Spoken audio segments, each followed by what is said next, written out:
Latar belakang pendirian Bank Syariah. Sejarah perbankan Islam menurut sosiologis dan antropologis. Sosiologis mencakup ekonomi, politik, budaya, agama. Antropologis mencakup wacana intelektual. Sosiologis secara umum, yang pertama, penggunaan sistem ekonomi konvensional.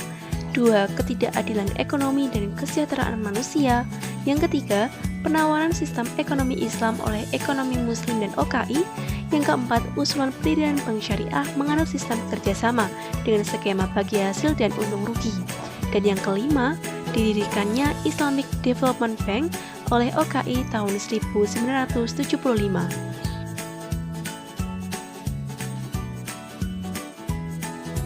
Sosiologis di Indonesia. Yang pertama, multi-kompleks permasalahan pembangunan ekonomi.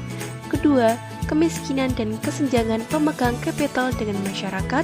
Yang ketiga, sistem bank konvensional sebagai aset nasional menjadi beban nasional. Yang keempat, kepercayaan umat Islam sistem bunga memperlambat pembangunan ekonomi melalui perbankan. Yang kelima, keluarnya Pakto 88 memberikan kemudahan mendirikan Bank Umum dan BPR. Yang keenam, antara tahun 1998 sampai ditetapkannya Undang-Undang Nomor 7 Tahun 1992, bermunculan permohonan izin pendirian Bank Islam. Dan yang terakhir, muncul BPRS dan Bank Syariah pertama atas prakarsa MUI, ICMI, dan Presiden Soeharto. Dari sisi antropologis, pada tahun 1950 sampai 1960, konsep teoritis tentang gagasan perbankan syariah oleh Maududi, A Groundwork for Interest-Free Bank, yang artinya tidak memberikan jalan lapang, dan pada tahun 1960, perbankan syariah hanya menjadi diskusi teoritis. Pada tahun 1963, dari kelembagaan Bank Islam pertama adalah Midgemer Bank di Mesir, berhasil memadukan manajemen perbankan Jerman dengan prinsip muamalah Islam. Tahun 1971 sampai 1975 berdiri Nasser Social Bank, dan 1975 berdiri Bank Islam Swasta, Dubai Islamic Bank. Dan pada tahun 1980, Bank Islam bermunculan. Lembaga perbankan syariah terbagi menjadi dua, yaitu Bank Islam Komersial dan Lembaga Investasi Internasional. Praktek perbankan di zaman Nabi dan sahabatnya, yaitu fungsi utamanya perbankan modern menerima deposit, menyalurkan dana, dan transfer. Pada zaman Zubair bin Al-Awan, menerima dalam bentuk pinjaman atau pembiayaan.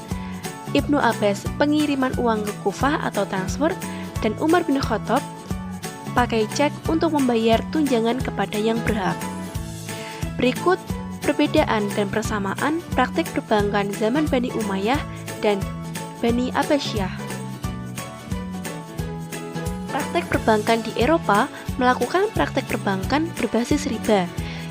Zaman Raja Henry ke-8 tahun 1545 memperbolehkan bunga meski mengharamkan riba. Syarat bunga tidak boleh berlipat ganda. Zaman Raja Edward ke-6 membatalkan kebolehan bunga, dan pada zaman Ratu Elizabeth pertama memperbolehkan bunga bank. Evolusi kegiatan perbankan dalam masyarakat Islam. Yang pertama, melakukan satu fungsi perbankan. Yang kedua, seorang individu melakukan ketiga fungsi perbankan. Yang ketiga, sebuah institusi melakukan ketiga fungsi perbankan. Dan yang keempat, institusi yang melakukan ketiga fungsi perbankan harus dengan berlandaskan syariat Islam. Unsur terkait lahirnya Bank Syariah di Indonesia, yaitu yang pertama MUI, di sini sebagai pencetus dan penggagas pendirian Bank Syariah. Yang kedua ada Ikatan Cendekiawan Muslim Indonesia sebagai motor penggerak. Dan yang ketiga, Presiden Soeharto sebagai pemerkasa utama pendirian Bank Syariah pertama di Indonesia.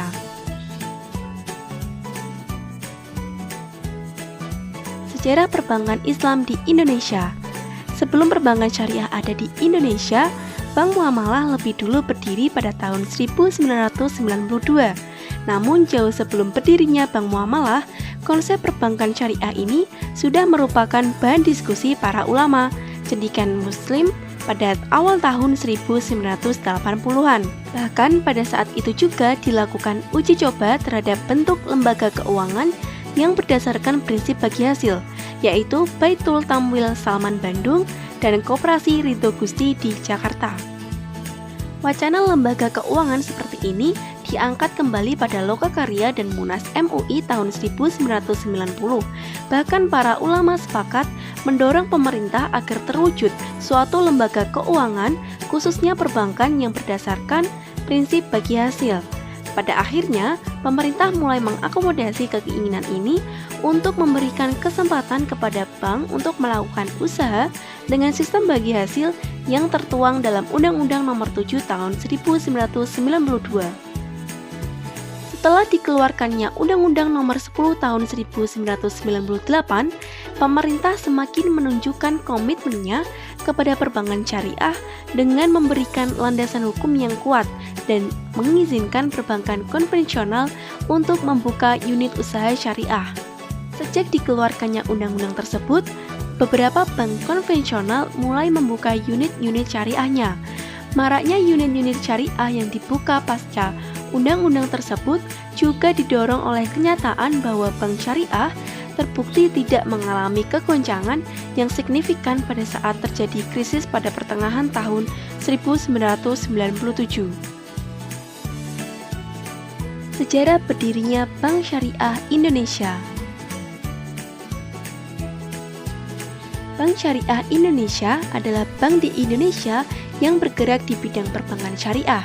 Bank ini diresmikan pada tanggal 1 Februari 2021. Bank ini merupakan hasil penggabungan antara Bank Syariah Mandiri, BNI Syariah, dan BRI Syariah. Perjalanan BSI dimulai tahun 2016 di mana OJK menyiapkan peta jalan atau roadmap pengembangan keuangan syariah.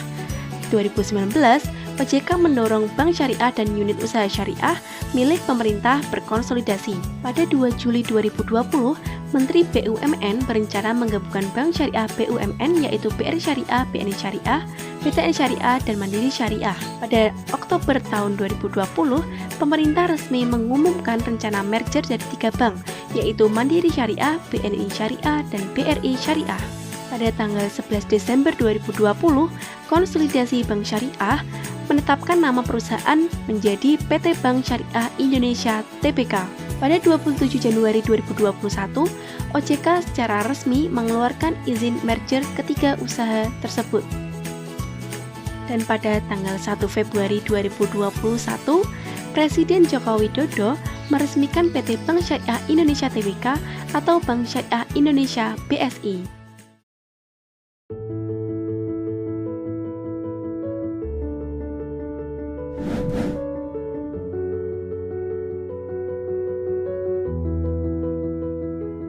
Bismillahirrahmanirrahim. Assalamualaikum warahmatullahi wabarakatuh. Industri keuangan syariah adalah raksasa yang sedang tidur. Saat ini, pemerintah memiliki concern besar untuk membangkitkan raksasa ini. Salah satunya dengan membangun satu bank syariah terbesar di Indonesia.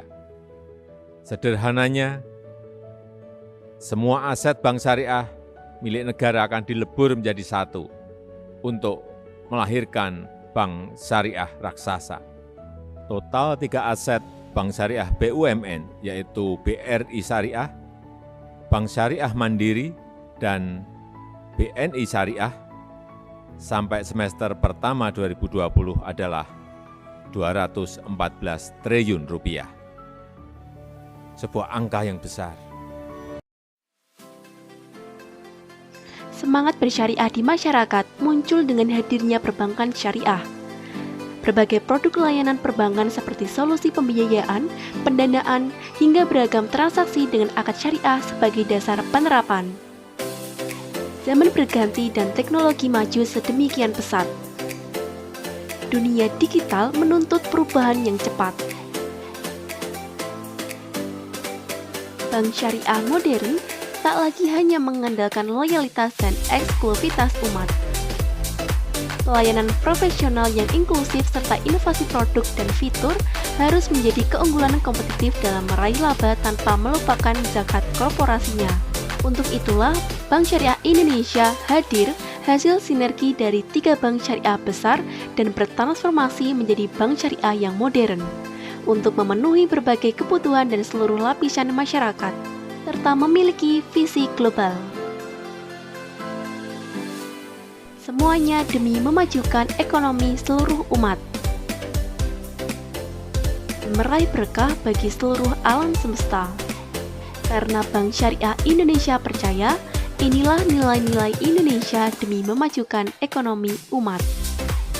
Bank Syariah Indonesia.